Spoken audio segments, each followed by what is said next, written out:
The 6 o'clock news starts right now. Record-setting rain dumping on San Antonio. It has left behind a big mess all across the city, and we now know at least 5 people have died. Floodwaters leaving many places impassable still at this hour. We have team coverage of this weather event, and we start with our own Steve Spriester, who joins us live on the northeast side in the area of Austin Highway and Perrin Vital. Steve, this area that you are in, this is where that flooding became deadly. Yeah, Myra, and it's still very evident just how powerful the floods were that came through Vital Creek behind me. You can see the concrete that's stacked up. There's actually a car door that's stuck to the side of this bridge, or what's left of the bridge behind me. And since we've been here, we saw at least 6 cars pulled out of this creek, and the numbers are staggering. Like you said, 19 people rescued, at least 5 people confirmed dead, 3 people are still missing, and many of these cars were swept away for about a half a mile from where we are standing, that way at Loop 410 on the westbound access road. As a matter of fact, just moments ago, I talked to a man who was swept away in his Toyota 4Runner. He feels like he is lucky to be alive. Here's my conversation with Carlos Quintanilla. Where you were, what happened, what it was like. Well, I was coming down the west access road, and the 2 cars in front of me got swept in on the other side of the access road, and then it took me and actually took me down the embankment. And once I started to feel some speed gather, it knocked me into the bridge pillar, and once that happened, a bunch of water started rolling in, and that's when I just got out.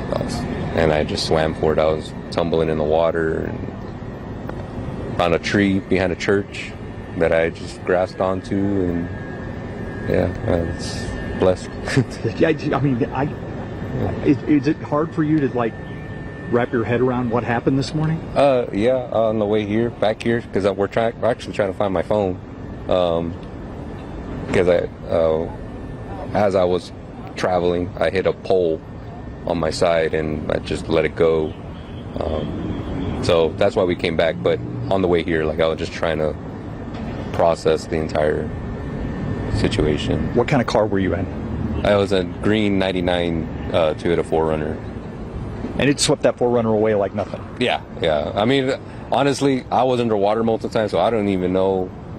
I honestly thought once I got out of the hospital that it was still going to be over there where I left it, where I got out.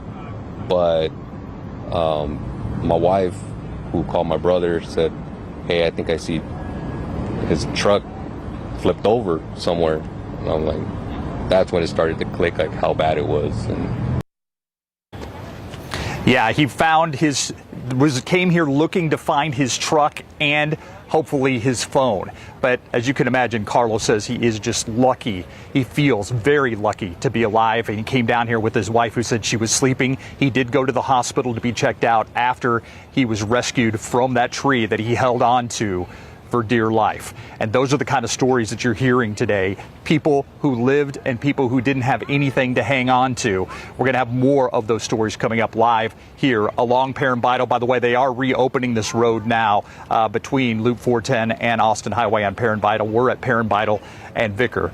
And Myra will be back here a little bit later with details on exactly what other people saw out and about. And I know you went out and about today as well. Yeah, I headed out to Live Oak earlier today. We're going to share that story with you in just a bit. You mentioned opening the road there where you are, Steve. Let's take a look. We're going to go to TransGuide now to talk about the closures that are still out there. Okay, we're going to get to that in just a second. Adam, I want to talk to you first about just how much rain has fallen and is any more coming our way? And I really want to focus on that part of town that you're talking about, the Vital Creek that flows into the Salado Creek. So it's basically from roughly Madison High School here, okay, runs down toward Wurzbach Parkway, right past Hero Stadium and Morgan's Wonderland, and then crosses 410, this is 410, crosses 410, and goes into the Salado Creek, this being the Salado Creek right here, and of course San Antonio International Airport. Now along that watershed, which is typically a dry creek bed, right, along it, we picked up directly on top of it upwards of 6 inches of rain. But then you also factor in the runoff from area neighborhoods and streets that flow into the typically dry creek bed. And that likely rose the water up to a good 10 to 15 feet, judging by other area gauges around town that had similar situations. And that's why we had that wall of water. And of course, the damage there. Officially at the airport today from midnight all the way through, 6.37 inches of rain, the highest we've had in a single day since May 25th of 2013. All right, thanks, Adam. You know, we talk about some of the areas where the road is still shut down. Water hasn't receded yet. Let's take a look at that. All right, we're going to get to our TransGuide camera here in just a minute. I'm keeping an eye on it, Steve, over here off the corner of our screen here, because we have so many parts of I-35 that are still flooded. Here we go. Here is that look right now. This is the lower level of 35 in San Pedro. It has been blocked off and flooded for hours, at least 7 hours more likely. That's just when I saw the closures as I was headed down south earlier today, before heading up to Live Oak to check out all the different parts of town that have been so impacted by this. Steve, where you are, you talk about the road reopening. It's something that's still very evident is just the power of this water. I mean, parts of the asphalt have been lifted up, feet in the air, not far from where you are. Yeah, Myra, yeah, right behind us, you can see a lot of the parts of, Bidle Creek is basically a concrete culvert that runs and goes into Salado Creek, as Adam Caskey said, and you can see chunks of that culvert that actually are piled up right here on what used to be this bridge on Vicar across Bidle Creek. That gives you an idea of the power of the floodwaters that came through here. Another thing that gave us an idea, one of the vehicles that they pulled out from here, it was a pickup truck that was wrapped around one of the pillars on this bridge here. It was wrapped around. It was a pancaked pickup truck. And I talked to one of the San Antonio police officers out here, and I said, what kind of power does that to a vehicle? He said that that is the kind of vehicle. They've seen vehicles wrapped around telephone poles, wrapped around barriers before. And he said that's usually at 80 miles an hour and more, exactly the damage that we're talking about. And when you also talk to officials out here, they point out that there are still 3 people who are unaccounted for from this morning's flooding. They also point out that this is a very common area for the unhoused, for the homeless. A lot of them live in under some of these bridges and in some of these waterways that flow along here. And so they are very afraid that right now a death toll that stands at 5 may rise as the days go by. Myra and Daniela, I understand you guys are going to give us the very latest on the power situation in town. Yeah, absolutely. Steve, we'll check back in with you in just a few minutes. CPS Energy crews are working to turn the power back on. At one point, the overnight storms knocked out power for 30,000 customers, we understand. Daniela's been following this for us to give us the latest on that right now. Yeah, and Myra, CPS Energy told us there will be some customers that are going to be without power for 24 hours. They're working on restoring it for so many. I believe we have a look at the outage map, if we can pull it up. At last check, there are 175 outages. This has actually dropped in the last 5 minutes. I've been keeping an eye on this. So right now, just over 1,800 customers affected without power. And if you're one of those customers who is not going to have power for 24 hours, CPS says they are notifying you.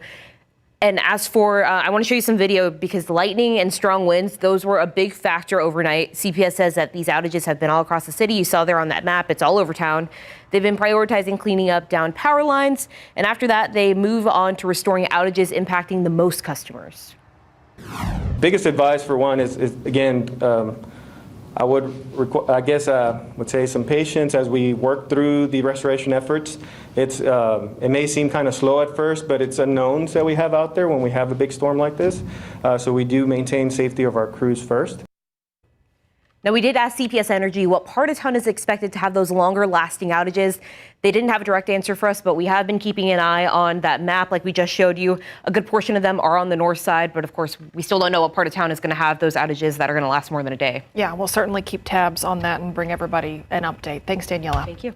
Let's take a look at this video now out of New Braunfels. You were looking at the tube chute along the Comal River.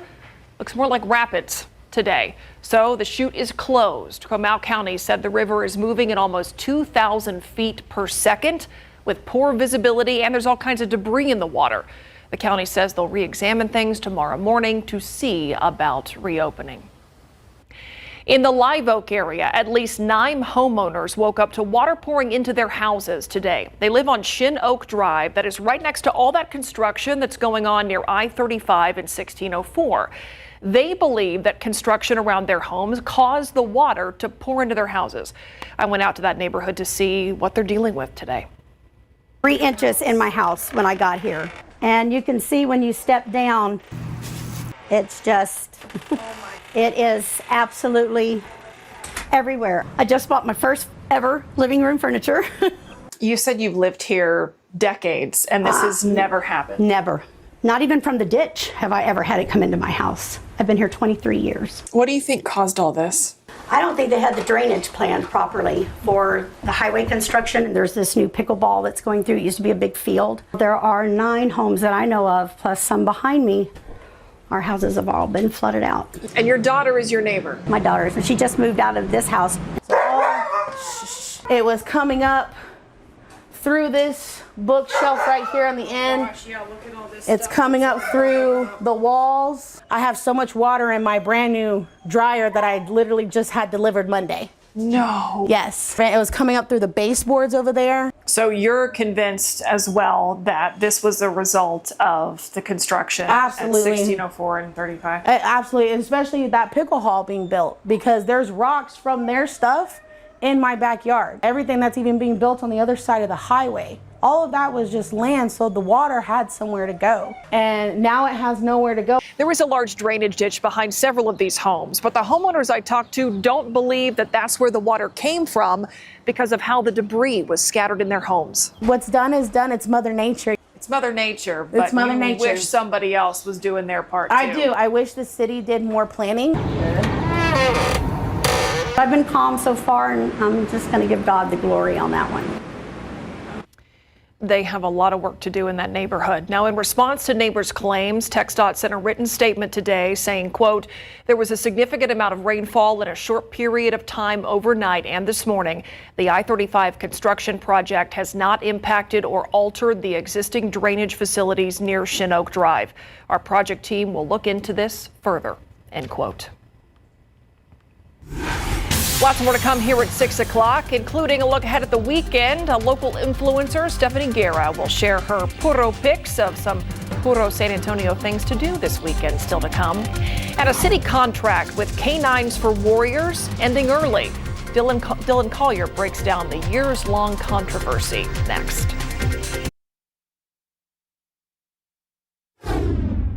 Three years after San Antonio voters approved millions of dollars to expand a veteran service dog organization here, San Antonio City Council ended its contract with Canines for Warriors today by voting to terminate its lease nearly 4 years early. KSAT Investigates Dylan Collier has tracked this story for years and digs into what went wrong. We have to look at this in a rational budget way, and it just didn't pass my tests. That was Facilities Bond Committee member Carrie Neff in 2022, shortly before San Antonio residents voted to give Canines for Warriors $2.25 million to further expand its footprint next to animal care services. Neff said at the time she and other committee members were being held hostage by the service dog project, and that they ultimately agreed to include the funding so as not to impact much-needed public safety projects included in the same bond. Fast forward to today, San Antonio City Council voted to terminate the city's lease with Canines for Warriors and to buy their kennel facility for $2 million. Officials confirming it's just something that just ended up not happening. Construction on the building expansion never began, and the money was instead redirected to the forthcoming ACS Animal Hospital after Canines for Warriors failed to match the earmarked bond money. A contract that called for ACS to transfer 200 dogs to the organization each year fell way short of expectations. Gary confirmed only 98 dogs were transferred in total since 2019, which is about 16 dogs a year. Is less than 100 dogs transferred in 6 years ideal for a partnership? I mean, obviously, we'd love that it had more, but, they did what they could. Outgoing District 8 Councilman Manny Pelaez spearheaded efforts to bring the Florida-based organization to San Antonio more than a half-decade ago. He declined to comment on the lease termination. I'm glad that it's happening. Leah Laporte, founder of No Kill San Antonio, says the agreement should have ended sooner. I felt that the city wasn't super transparent when it came to that contract, and they didn't hold K9 for Warriors, their goals to that contract. In a statement, K9s for Warriors says it plans to expand its Warrior Ranch location in Helotes, and by vacating the property next to ACS, the city can better address overcrowding issues in its kennels. Officials from Petco, which awarded the original $2 million to build the facility, did not respond to an email seeking comment for this story. Dylan Collier, KSAT 12 News. All right, Dylan, thank you. We want to check back in with our Steve Spriester out at Perrin Vital and Austin Highway in that area. Steve, you're out there today, not far from Vital Creek, Perrin Creek. It's got a lot of different names, but there's damage in so many different parts of this city. Yeah, and really up and down this creek. I mean, we are standing on Perrin Vital Road at the intersection of Vicar Road. Loop 410, maybe half a mile that way. Austin Highway, not even half a mile that way. So this is a very, as you can tell, heavily traveled area. But this morning, it was also a very deadly area. Like they said, 19 high water rescues, 5 people have died, at least 3 people are still unaccounted for. And that's not to mention the number of homeless people that they fear may have been killed by this morning's early flooding. I want you to take a look at the damage, not only here at this section of Vital Creek, but about 3.5 miles north of here. A viewer posted this FedEx truck stuck on a washed out road to our KSAT Connect app, alerting us to the flash flooding damage to this area near Vital Creek along Old O'Connor Road. And look out, that FedEx truck was stuck here for hours. A tow truck tried to move it, but it had no road to move it onto after the creek washed out the entire intersection. Sarah Costa showing us even more damage near that washout. And further down from that intersection at Old O'Connor Road, we found an abandoned SUV. You can see how high that water was at one point, taking out part of the road here at Old O'Connor Road. And that water from Vital Creek must have been rushing so powerfully. You can see it even took out the flooding sign and pushed that dumpster from I don't even know where. Both of those roads closed indefinitely. About half a mile down on North Weidner, the creek also going over the road by several feet, knocking over this fence down to the post holes for this business. And as you stand out here, there are people that are walking by, people who are watching in full realization of what happened here this morning, that this is an area where people lost their lives. And I think of Carlos, the man we talked earlier in this show, walking with his wife, and his wife telling me she's holding him a little bit tighter today after what happened this morning and his escape from what were deadly floodwaters. Myra? Yeah, his family has to feel so very lucky that they all have each other tonight. Steve, thank you. Let's get right to Adam Caskey now. Big question. All right, any more rain coming our way? The ground is so very saturated right now. The short answer, no, not really. Just a 20% chance daily from tomorrow through Sunday. That's it. So a few rogue pop-up showers and storms are possible, but they shouldn't be problematic. I mean, if we did see something pop, say on Sunday, it could become strong to severe, but highly isolated in nature. Temperature-wise, we're going to be in the mid-90s going forward. Okay, let's get to this. Now, this is posted on KSAT Connect. This is the Guadalupe River near the McQueenie Dam. That's the McQueenie Dam, okay? So this is near Seguin. And notice how it's flowing up and over and then through the park here. We've got the high water and a bit of flooding in the park there. And it looks like even some debris higher up from maybe when the water was a little bit higher. You could almost see it next to those barbecue pits that they had there. So let's talk about river levels and even the forecasts. Let's start right here. This red area, the red area indicates the moderate flooding already in place. And it looks like the current is 19.37 feet, and that's higher than the forecasted crest. And that's the Leon Creek at I-35. on the southwest side of town. And then we also have right here, 281 and Medina River. It's likely to crest at 27.2 feet, which is the moderate flood stage and almost major flood stage. You see all the water continues to rush southward, and that's why these rivers will swell, Medina and San Antonio as well. Then we get to Floresville, and what we have is the current just fine. The water hasn't made it to Floresville yet in the San Antonio River, but the San Antonio River near Floresville is likely to peak over as we get into Friday to 36.3 feet, which would be the moderate range.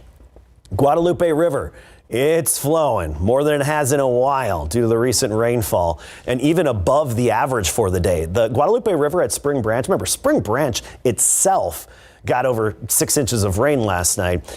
The flow is 843 cubic feet per second, and the average for the day is 504. And it's a big deal to be above average because it's flooding events that really skews the average quite a bit. So I often actually compare it to the median. Anyway, let's get to some of the other rainfall totals.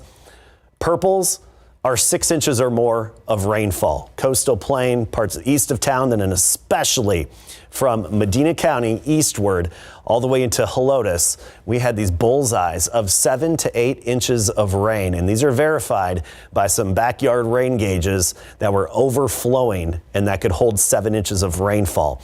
So this is where it became problematic, obviously. Now, the rain-making energy, that's starting to move on out of here. You see how it's clear in West Texas? We'll have to watch for maybe a few clusters of storms the next few days in West Texas for that West Texas wild card, but I don't anticipate much. That's just that off chance, part of the 20%.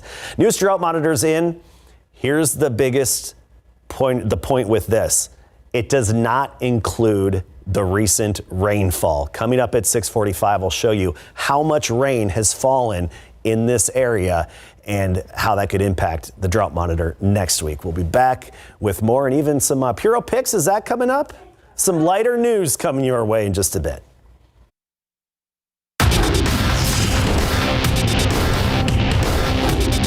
And I think the most fun part about basketball is, if you're going to win, you don't want to do it any other way than have to beat the best. And this team has been the best team in the NBA all year. Tyrese Halliburton and the Indiana Pacers are 2 wins away from knocking off the favored Oklahoma City Thunder in the NBA Finals in big board sports. All right, so the Pacers beat the Thunder last night 116-107, taking a 2-1 series lead in the NBA Finals. The game saw 9 lead changes and 15 ties. Both teams led by as many as 9 points. Now, the Pacers outscored the Thunder 32-18 in the fourth quarter to come back and win. Indy is 2 wins away from an NBA championship, but they know it's not over yet. There's nothing to get excited about right now. We're still a long way away, and you just got to take it a day at a time. So, we're excited to play another game in front of our home crowd and approach this game the same way we approached yesterday and just control what we can. And I think the biggest thing is just playing hard. If we could do that, we could figure everything else out from there. So there's no need to get super giddy or excited by any means. There's still a lot of work to be done. And the Thunder have even more work to do because they still have to beat the Pacers 3 more times to win the series. Indiana is playing SGA tough, making him earn everything he gets. Yeah, you got to suck it up. You have to. There's maximum 4 games left in the season, and it's what you work the whole season for. It's what you work all summer for. So the way I see it is you gotta suck it up, get it done, and try to get a win. Game 4 is tomorrow night at 7:30 live here on KSAT 12. Former St. Mary's great Emilio Gonzalez is playing in his first U.S. Open right now. The 125th U.S. Open is going down in Oakmont Country Club in Pennsylvania. KSAT 12 Sports' Mary Rominger recently spoke with Emilio before the U.S. Open teed off. Where does San Antonio rank for you as far as its importance to get you to where you are now? San Antonio is definitely always going to be a really special city to me. I went to college there for 4 years, have some of my best friends throughout life there. And anytime I visit, I always am super happy to be there. I still even have a sister that lives there. I have a sister that went to St. Mary's too, and also played college golf there. So no, I mean, every time I go, it's just special. There's just a lot of people that are part of my team and my support team that are there. So anytime I get a chance to be in San Antonio, it's just special to me. And you can check out his entire story on the sports page at KSAT.com. And coming up tonight at 7 on KSAT Sports Now, you'll hear from former Johnson High School golfer Johnny Kiefer, who is also playing in the U.S. Open. All right, Rangers and the Twins today closing out their 3-game series in Minnesota, and the Rangers went off this afternoon. Leadoff hitter Josh Smith, second pitch of the game, and I guess we're having some video problems. Okay, so let's just scroll up here, and Myra, we're going to get to you. No, okay, so here it is. Come on, Kasky here. Come on, Kasky's going to get me right here. Oh, hey, we got Stephanie Garrett. She's in the studio. Okay. She's going to play catcher. Come on. Okay, this is it. Can I? Oh, boy. Honestly think that was out of the park. Yeah, that was gone. It's out of here. Home run trot. Out of here. Hey, the Rangers won easily today, just so you all know. That was fun. Rangers won easily today. Rangers won. My shoulder's sore. You weren't on the team. That's amazing. I think I need Tommy John. Still ahead here at 6:30. Hollywood facing off against one of the largest companies in the AI industry. Find out why Disney and Universal are suing image generator Midjourney next. And we got a new batch of Puro picks for you to choose from this weekend. Stephanie Guerra putting down her catcher's mitt. She'll show us next.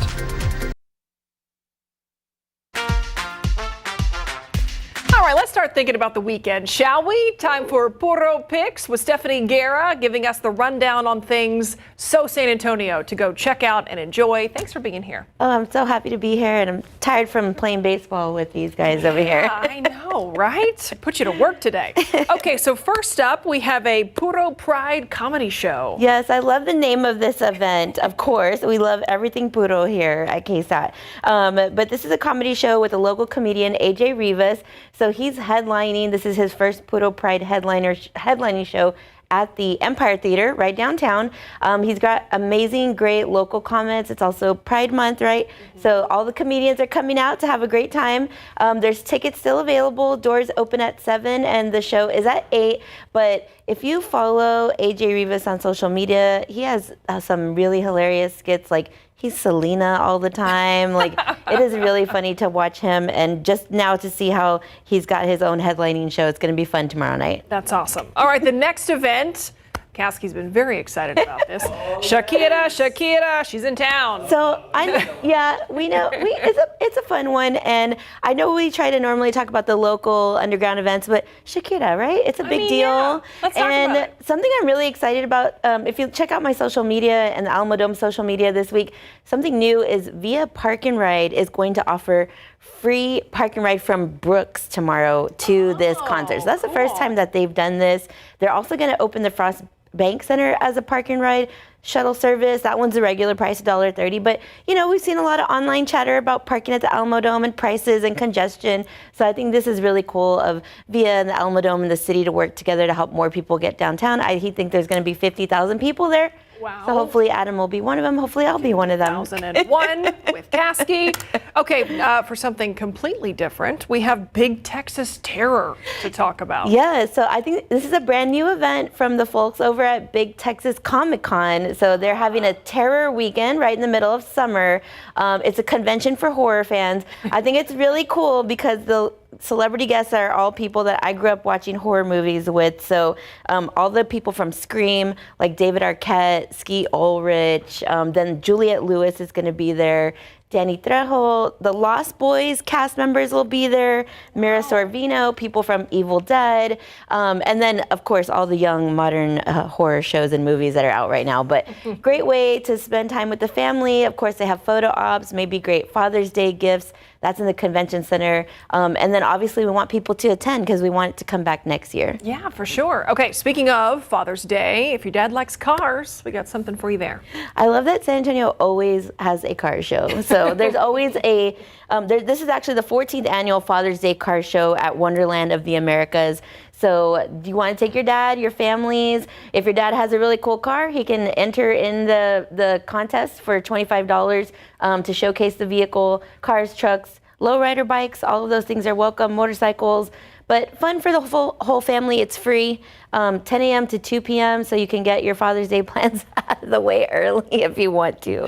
But you know, there's a huge parking lot at Wonderland of the Americas. Yeah, there is. Plenty of room, and this show just gets bigger and bigger every year. Very cool. Okay, Juneteenth coming up. We have Party in the Park as part of that. Yeah, so it's a big weekend. You know, we have Pride, we have Juneteenth, we have lots of things going on downtown. The San Antonio African American Contemporary Art Museum is going to have a Party in the Park on Sunday at the benefiting the Davis Scott YMCA at Pittman Sullivan Park. Lots of names there. But this will be a fun celebration in the evening from 6 to 8 p.m. And it's actually a celebration of Father's Day and Juneteenth. So Juneteenth is officially next week, right? It's a holiday on Thursday, but we celebrate Juneteenth and everything that it means behind it. And so Sunday evening will just be a good time to get together. They will have a DJ, rhythm and beats, and then food trucks. And of course, you know, it's going to be the YMCA park. You know, that's a beautiful park. If nobody's been, it's the one with the giant orange hand statue. That's the big hand. Yes, and you can see all of downtown from there. Yeah. But a really great, fun family weekend. Downtown is going to be really busy.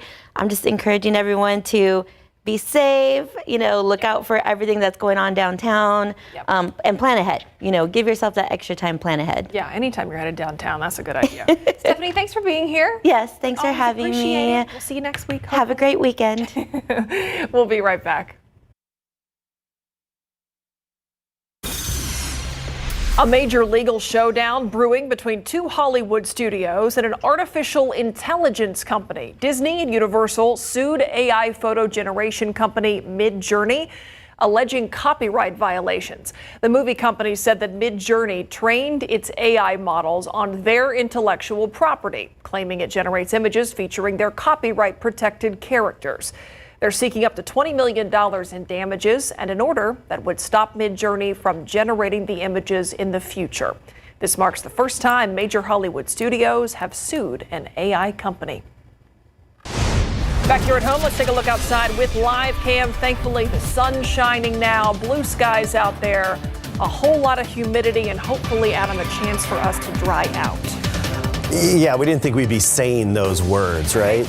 A chance for us to dry out. It's been a long time it's been years since we've said that. And this is posted to KSAT Connect, the Quihee River near Hondo. It's flowing again. It's over its banks. It's good to see river flowing.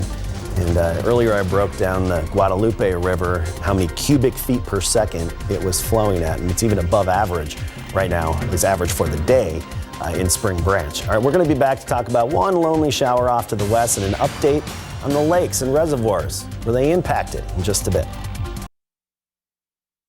All right, we've talked about how much rain fell, but what that looks like is another story. So, Adam, let's take a look at how high our rivers rose during all this. Yeah, when we looked at a little bit of that and how we're getting to major flood stage in parts of the San Antonio River as it flows south of San Antonio. This is the San Antonio River near Mission Reach. Now, it's nice to see it flowing, I will say that, but it's definitely at flood level and above. But I do want to point out also, once these waters do recede in the coming days, it leaves a lot of trash and litter behind, and it takes an army of people to clean that up. It's just one of the unfortunate side effects whenever we have a lot of runoff. So people often wonder, what about the reservoirs, the lakes? Oh, they must be up.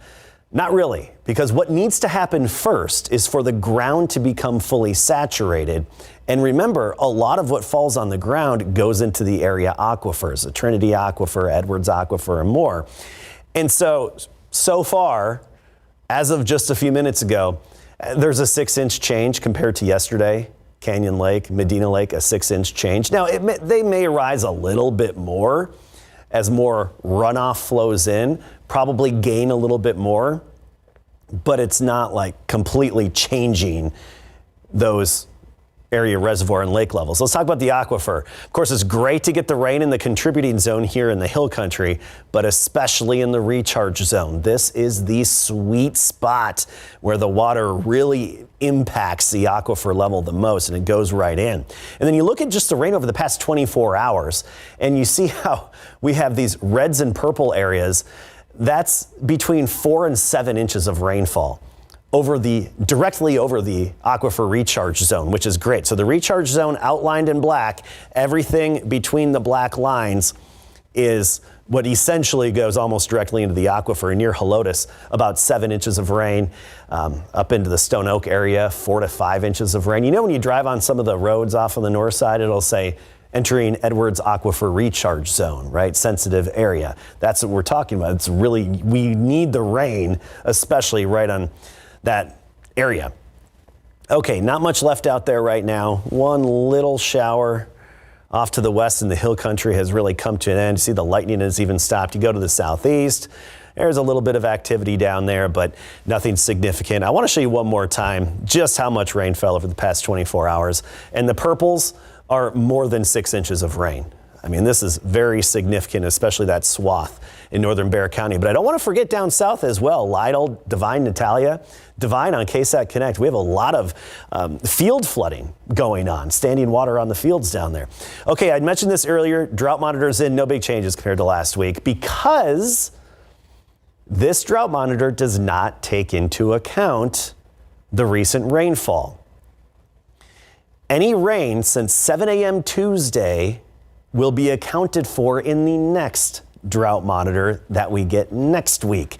So that begs the question, in this exceptional drought zone that I outlined that we still have in place, that's the worst drought category, how much rain? We're talking upwards of 5, 6, 7, and 8 inches of rain that has yet to be accounted for in the current drought monitor. So this really should have an impact on the drought monitor at least a bit. And by the way, the aquifer is up already 2 feet today, and it's still responding to the rain. And usually after these types of events, the aquifer response rises for a few days. 70 in the morning, low 90s tomorrow afternoon, low clouds early, and then sunny in the afternoon. And that's going to be the trend through the weekend, and just some isolated 20% chances. Otherwise, next week, a lot of sun, and everything is going to be very green. There is that. We got that going for us. All right, thank you, Adam. Let's take a look at what's on ABC Primetime tonight. Coming up after this newscast, it is 3 straight hours of 911 starting at 7. Then join us back here on the Night Beat at 10 o'clock.